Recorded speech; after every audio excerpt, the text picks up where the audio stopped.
ठंडी पड़ रही है, देखो कितनी भयानक ठंडी है।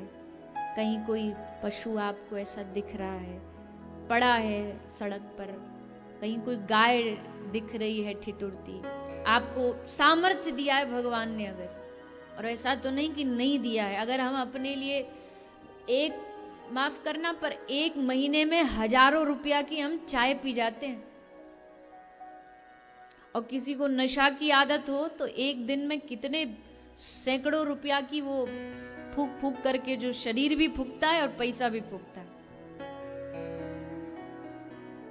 सामर्थ्य तो बहुत है, पर उस पैसे का सही अच्छे जगह जो उपयोग, जो सदुपयोग है, वो करना भूल जाते हैं।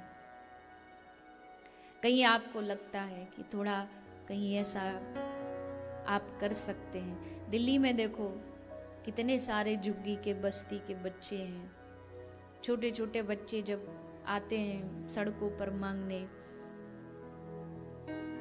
अब देखो इसमें तर्क देने वाले भी बहुत मिल जाएंगे, अरे इनको वो मिल जाता है, बढ़ावा मिल जाता है, ऐसे बोलने वाले भी तो बहुत होते हैं।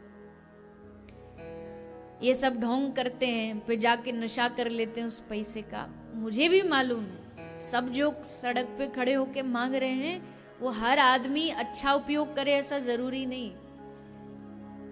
लेकिन फिर वही बात, जितने हम जजमेंट दूसरों के लिए हो जाते, कभी अपने लिए हो। भगवान ने हमको पैसा देने से पहले पूछा था तू उसका कहाँ उपयोग करेगा। नए साल पर जब 31 आता है, 31 में दिल्ली जैसे शहर में अरबों रुपया शराब की बोतलों में खर्च कर देते हैं लोग। गणना देखोगे, अगर रिसर्च करके देखोगे तो अरबों रुपया शराब की बोतलों में लग जाता है। भगवान ने तो नहीं पूछा तुमको देने से पहले तुम क्या करोगे इसका।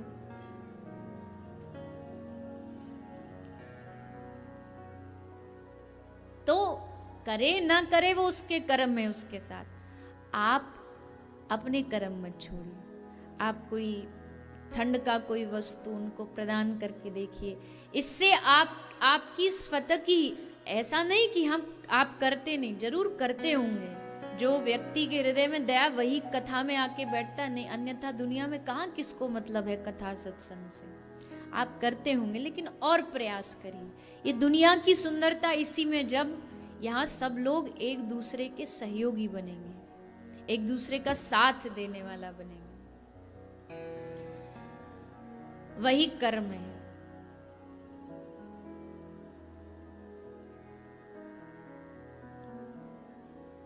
कितने सारे वृंदावन में चले जाओ, इस समय ठिठुरते बानर, ऐसा नहीं पशुओं को ठंड नहीं लगती, खूब लगती है। और इतनी भयानक ठंड में तो क्या ही कहें, यहाँ तो पता नहीं चलता, बाहर देखो जाके कितनी ठंड पड़ती है। तो ऐसे समय में अगर कोई पशु, कोई पक्षी हमारे कारण अगर सुख चैन की नींद सो जाए तो कितना दिल, फिर माफ करना, फिर जा के आपको कहीं किन्हीं के पास जाकर के हाथ नहीं दिखवाना पड़ेगा कि हमारे दिन अच्छे कब आएंगे, अपने आप आ जाएंगे। अपने आप आपको कुछ मिले ना मिले, आपको मन को शांति जरूर मिलेगी कि आपने जीवन में कुछ अच्छा काम किया, आपने हृदय से कुछ अच्छा किया। कहीं कोई गाय आपको दिख रही है ऐसी, वहां थोड़ा सा आसपास कोई अग्नि प्रज्वलित कर दो, थोड़ा उनको गर्माहट मिले। ये सब छोटी छोटी चीजें हैं जिनको करने से ही हमें मानव माना जाएगा। मैंने कल कहा ना, अगर तुलना की जाए तो पशुओं के बराबर भी हम में कोई गुण नहीं है। चीता जैसे दौड़ नहीं सकते, चील जैसी हमारी नजर तेज नहीं है, कुछ भी कितना भी तुलना करो नहीं, पर एक चीज हमें अलग बनाती है, दया। हृदय में दया होनी चाहिए। तो सुखदेव जी कह रहे हैं कि नरक तो है, पर देखो ये नरक भी अपने कर्मों का विधान है। इसमें कोई ऐसा ना सोचे कि नरक कोई भावनात्मक कोई कहानी है। कई लोग कहते हैं नरक बस डराने के लिए सुनाया जाता है। नहीं नहीं, डराने के लिए नहीं, ये सच्चाई है, ये वास्तविकता है। फिर सुखदेव जी कह रहे हैं कि चलो कुछ अपराध हमसे अनजाने में हो गए, पाप हो गए, तो उनका उपाय क्या है। तो श्री सुखदेव जी उपाय बताते, एकमात्र कृष्ण नाम, भगवान नाम राम नाम ही हमारे सब अपराधों का समाधान है, सब पापों का समाधान है। जिसने राम नाम को पकड़ लिया, भगवान नाम को पकड़ लिया, तो उसको फिर किसी भी पश्चाताप की आवश्यकता नहीं पड़ेगी। भगवान का नाम ही सबसे बड़ा साधन है, साध्य है, पश्चाताप है, फल है, सब कुछ। पूजा का फल क्या है? आप पूजा कर रहे घंटे भर, उसका फल क्या है? पूजा का फल यही है कि अगर आपके जिह्वा से निरंतर भगवान नाम निकलना शुरू हो गया तो समझ लो आपकी पूजा भगवान ने स्वीकार कर ली। जब आपकी जीव से भगवान का नाम निकला, कृष्ण निकला, तो इसका सीधा सा मतलब है कि वहां बैठे हुए कृष्ण का सिंहासन भी एकदम सतर्क हो जाता है कि किसी ने मुझे पुकारा, किसी ने मेरा नाम लिया। वो कौन है? ठाकुर जी उसे खोजने में लग जाते हैं। किसी ने राधा बोला, राधा बोलते ही ठाकुर जी एकदम राज सुनते ही ढूंढना शुरू कर देते, किसने राधा नाम बोला। तो ये नाम कोई साधारण तत्व नहीं है। कलयुग में सबका सार एकमात्र हरि नाम ही है। और साधन बहुत है दुनिया में, साधनों की कोई कमी नहीं। कितने साधु हैं, आपने देखा होगा, कुंभ मेले में चले जाओ, एक पैर पे ही खड़े हैं सालों से। कोई साधु है बैठे ही नहीं है, खड़ेश्वरी महाराज। कोई साधु है स्नान ही नहीं किया। कोई साधु है सालों से मौन व्रत, कभी किसी ने उनकी वाणी नहीं सुनी। कोई साधु हवा पे ही जी रहे। विचित्र विचित्र साधु मिलते हैं और इतनी कठिन कठिन साधना करते, हम तो सोच भी नहीं सकते सपने में कभी। पर इतनी बड़ी बड़ी कठिन जो साधना हम तो नहीं कर सकते, तो क्या हमें भगवान की प्राप्ति नहीं होगी? बोले नहीं, बिल्कुल हो जाएगी। एक बड़ी साधारण सी सरल सी साधना अगर ये आप कर लोगे तो आपको भगवान की प्राप्ति हो जाएगी। और सरल साधना क्या है? क्या है? अच्छा, एक बार दोनों हाथ उठाइए, बोलिए हरे कृष्ण कृष्ण कृष्ण हरे हरे, हरे राम राम राम हरे हरे। ये सबसे सरल साधना। और कोई ये ना सोचे कि मेरा ये गुरु परंपरागत मंत्र है इसलिए बोल रही हूं। ये कहने का मतलब ये कि ये भगवान नाम सबसे सरल साधन है, सबसे सरल, सबसे उत्तम साधन है। इसमें कुछ भी नहीं इन्वेस्ट है, कोई इन्वेस्टमेंट नहीं है, बस प्रॉफिट ही प्रॉफिट है। ऐसा धंधा करना चाहते हो जिसमें इन्वेस्ट ना हो और वह आए ही आए? सब चाहते हैं ना ऐसा, तो पैसा लगे ना एक और वह मिलता ही मिलता रहे। इससे बढ़िया बात क्या होगी? कहीं ऐसा मिल जाए हमें मौका तो छोड़ेंगे? कभी नहीं छोड़ेंगे। ऐसे मौके की तो तलाश में रहते हैं, कहाँ सेल चल रही है, कहाँ by one get one free चल रहा है। लगता देखो पैसा। अब वो बात हमें, हमारे दिमाग को बुद्धू बनाने वाली बात है। बाकी पैसा वो उतना ही लेंगे, वो कोई इतने हमारे प्रति समर्पित नहीं कि 5 कपड़ा हमें 1 के भाव में दे देंगे और घुमा के ले लेते हैं। हमें लगता हाँ हमने 1 की पैसे दे के 3 खरीद लिए। तो जहां ऐसा ऑफर मिलता हम ढूंढते रहते, कहाँ कौन सी चीज सस्ते में मिल जाए। और छोटे छोटे भी कहीं थोड़ा भी लाभ हो जाए, इसके लिए कितना मोल भाव करते हैं। मोल भाव तो माताओं से पूछो कैसे करना होता। मैया तो सब एकदम, साड़ी वाले की दुकान में कहती, अरे भैया जी कैसी बात, पूरी मतलब जितनी साड़ी सब खुलवा के बोलती है, भैया जी इतने की बता रहे हो आप साड़ी, पिछले सप्ताह में आई थी यही तो 7,000 की दे रहा था, तुम 10,000 की बता रहे हो। दुकानदार बोला, बहन जी भगवान से डरो, कल दुकान खुली है ये, तुम पिछले सप्ताह कहां से आ गई। पर एक कुछ डायलॉग जो है ना माताओं के फिक्स होते हैं।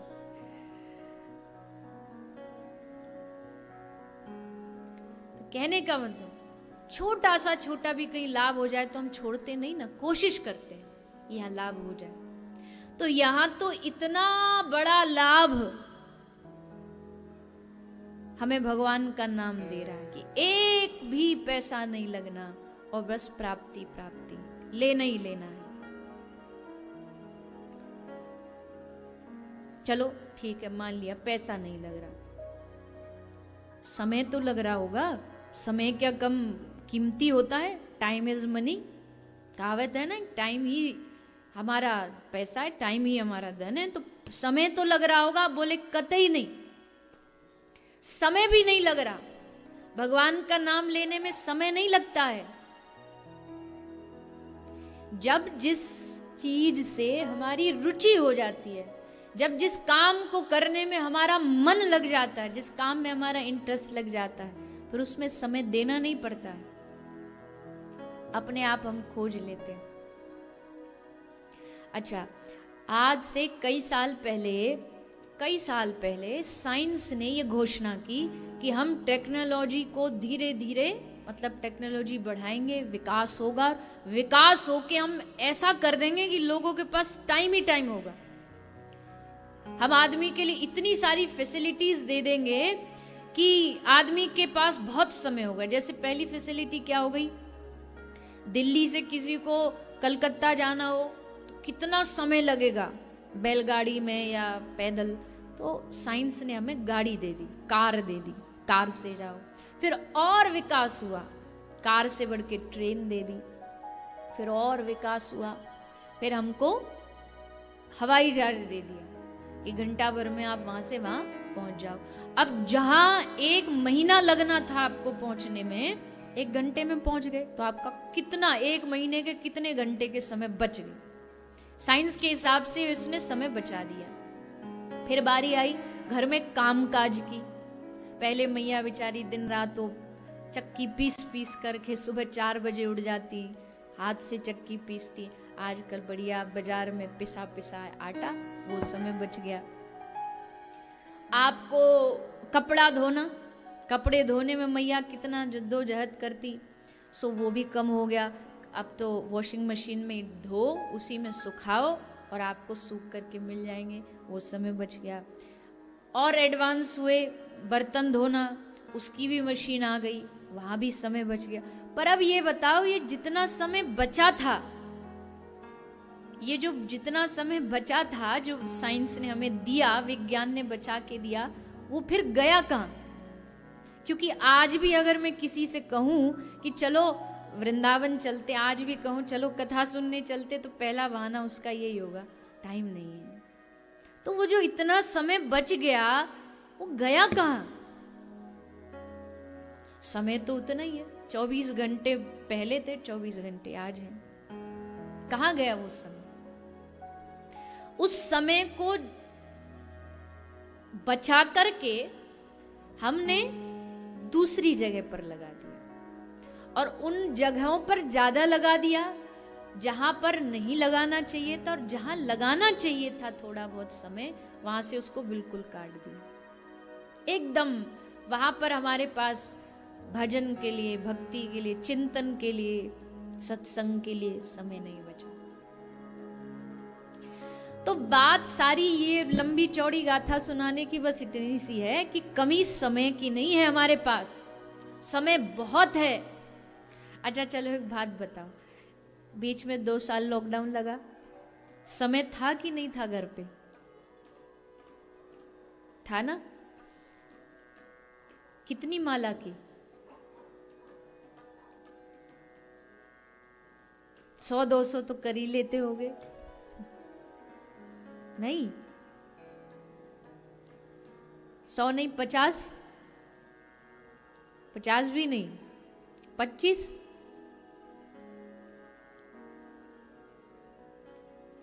इतने से ही समझ जाइए।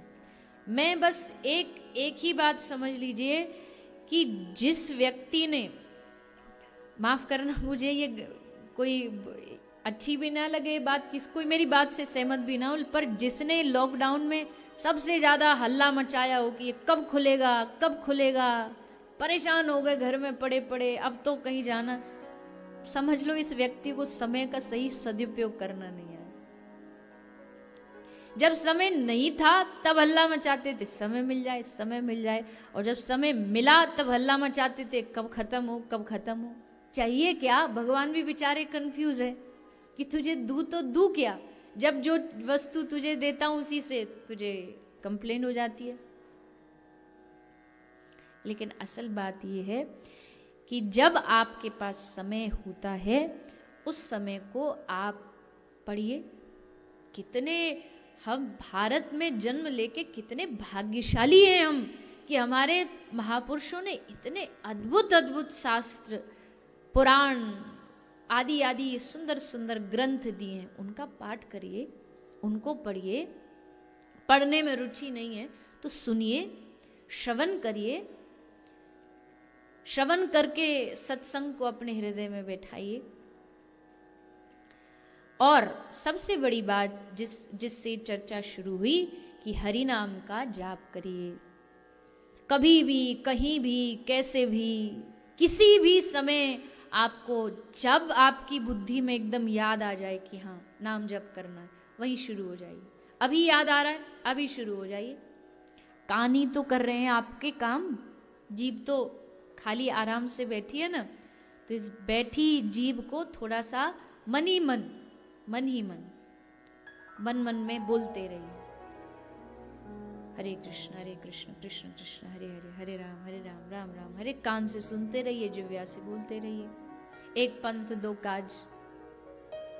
कुछ भी कार्य कर रहे हैं आप, घर का कोई भी कार्य में आप लगे हुए हैं, बस जिह्वा से यही बोलते रहिए, यही नाम स्मरण करते रहिए।